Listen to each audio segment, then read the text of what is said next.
Have you considered how big your required minimum distributions could become?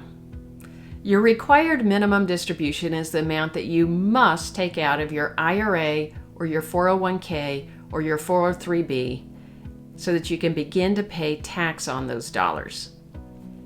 And you have to take that starting at a certain age, which currently is either age 73 or 75, depending upon the year that you were born.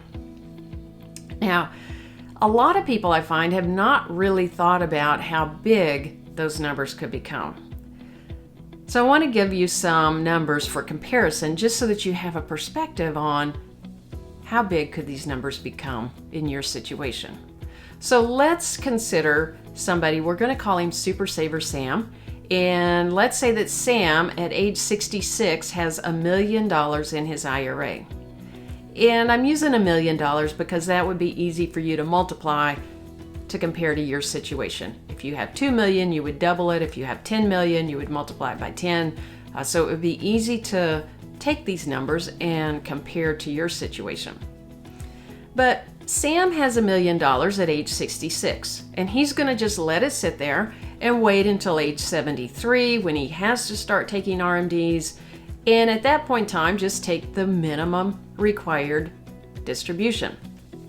So if Sam does that and he's got his money invested to earn an average 6%, it's invested in a 60-40 portfolio, a moderate portfolio, then when Sam gets to age 73, his required minimum distribution is $55,000.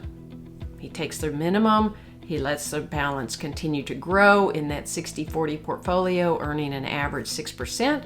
By the time he's 83, his required minimum distribution is now $92,000.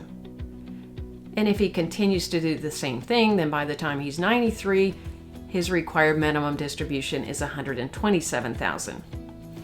So we see that Sam's IRA is growing, and even though he's taken his required minimum distribution out, and his required minimum distribution is increasing because his IRA is growing and because he's getting older and he has a little slightly higher factor each year that he has to use to calculate that required minimum distribution. Now, if his balance was $2 million at age 66, then his required minimum distribution at age 73 would be $110,000, and at age 83 it'd be $183,000, and at age 93 it'd be $255,000.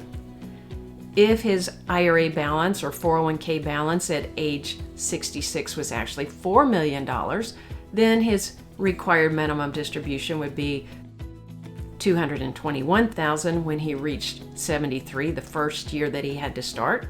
And it would have grown to $367,000 at age 83 and $511,000 at age 93.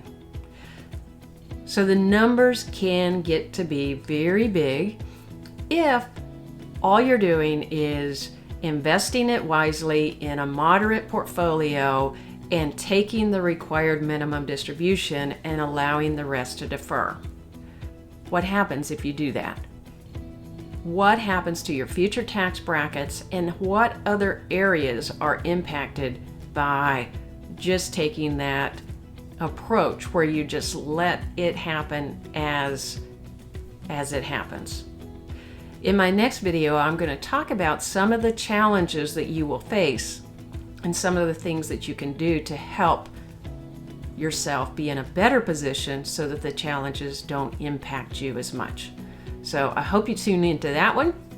And I do have a podcast that talks about this as well. It's episode number 35. It's called Understanding RMDs. You can find that on Apple, Google, Spotify, all of the different podcast platforms. So look that up and let me know if you have any questions that I can answer in this area, because we are here to help you be on your best path for retirement.